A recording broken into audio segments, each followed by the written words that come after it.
ദൈവനാമത്തിൽ മഹത്വമുണ്ടാവട്ടെ. അളവും പരിമിതിയും ഇല്ലാതെ ദൈവാത്മാവിൻ്റെ ശക്തി നമ്മുടെ വ്യക്തിപരമായ ജീവിതത്തിൽ അനുഭവിക്കാൻ കഴിയും. നമ്മുടെ പുതിയ തലമുറകൾക്ക് അല്ലെങ്കിൽ ദൈവത്തിൻ്റെ ആത്മാക്കൾക്ക് എല്ലാവർക്കും ഇത് അനുഭവിക്കാൻ കഴിയുന്നില്ല എന്നാണ് നമുക്ക് മനസ്സിലാക്കാൻ കഴിയുന്നത്. എന്നുവെച്ചാൽ ഇത് നമ്മുടെ ഓരോരുത്തരുടെ അവകാശമാണ്.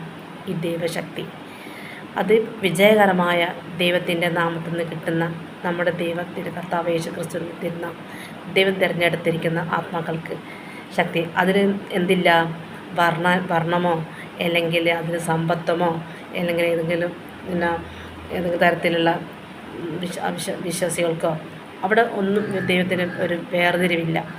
ദൈവത്തിലെ നാമത്തിൽ അനുഗ്രഹിക്കപ്പെടുമ്പോൾ ആ ദൈവശക്തി നമുക്ക് എപ്പോഴും അനുഗ്രഹമായി മാറാൻ നമ്മൾ ദിവസവും നമ്മൾ ദൈവത്തിനോട് പ്രാർത്ഥിക്കുമ്പോൾ ദൈവം നമ്മൾ ആത്മാക്കളെ ഒരുക്കുകയാണ്, ശക്തിപ്പെടുത്തുന്നത്. അപ്പോൾ അതിലൊരു വചനമുണ്ട്, യോഹന്നാൻ 7:38 വചനത്തിൽ, ഉത്സവത്തിൻ്റെ മഹാദിനമായ ഒടുക്കത്തെ നാളിൽ യേശു നിന്നുകൊണ്ട് പറഞ്ഞതാണിത്.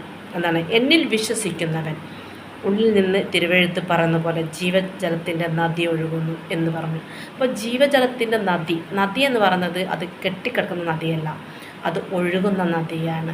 ആ ഒഴുക്കിലൂടെ ദൈവം നമ്മുടെ ദൈവശക്തി തന്ന് നമ്മൾ ഒഴുക്കി കൊടുക്കണം മറ്റുള്ളവരിലേക്ക്. ആ ദൈവത്തിൻ്റെ ശക്തി എന്താണ്? സ്നേഹം, നന്മ, വിനയം, താഴ്മ, നന്മകളെയും അത് പരിശുദ്ധാത്മാവിലൂടെ നിറവിലൂടെ ഒഴുക്കി കൊടുക്കുവാൻ കൊടുക്കുന്നവർ ദൈവം നമ്മളെയും നമ്മൾ ഒഴുക്കി കൊടുക്കുന്നവർ ദൈവം നമ്മളെയും ഒഴുക്കി ശക്തിപ്പെടുത്തി ഒഴുക്കി കൊടുക്കുകയാണ് ശക്തി തരുന്നത്. അപ്പോൾ ആ ഒഴുക്കിൽ നമ്മൾ ആർക്കും അളക്കാനും പറ്റില്ല, അതിനൊരു പരിമിതികളില്ല, ഒന്നുമില്ല. അപ്പോൾ നമ്മൾ ചെയ്യുന്ന എന്തൊക്കെയാണ് നമ്മൾ വിട്ടുകൊടുക്കുന്നത്, അല്ലെങ്കിൽ നമ്മുടെ ഹൃദയത്തിൽ ദുഷ്ടതയില്ലാതെ നമ്മൾ അവിടെ വിവേചനമില്ലാതെ പരിശുദ്ധാത്മാവിൻ്റെ നിറവിലൂടെ നമ്മൾ കൊടുക്കുന്ന സമാധാനം, സന്തോഷം, സ്നേഹം, എവിടെ നമ്മൾ താഴ്ന്നവ അവിടെ ദൈവം നമ്മൾ ഉയർത്തും. നമ്മൾ എവിടെ നമ്മൾ തന്നെ ഉയർത്തുന്ന അവിടെ നമ്മൾ താഴ്ത്തും. പക്ഷെ അതുകൊണ്ട് ദൈവത്തിൻ്റെ നന്മയിലൂടെ എപ്പോഴും നമുക്ക് എന്തില്ല, പരിമിതികളില്ല. ദൈവം നമ്മുടെ ഹൃദയത്തിൽ എപ്പോഴും നമുക്ക് അളവില്ല, അത് കൊടുക്കുന്നതിന് നമുക്ക് അളവില്ല, പരിമിതികളില്ല, ഒന്നിനും നമുക്ക് കെട്ടിക്കിടക്കാതെ അത് ഒഴുക്കി കൊടുക്കുന്ന നദികളിലൂടെ ജീവൻ്റെ ജലനദി നമുക്ക് ഒഴുക്കി കൊടുക്കാൻ എവിടെയും നമുക്ക് ഒഴുക്കി കൊടുക്കാം. ആ ആത്മാവ് നമ്മളിലുണ്ട്.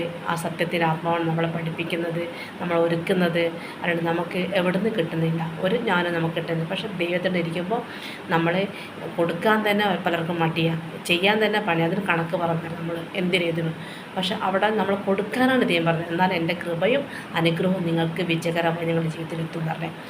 ഓക്കെ.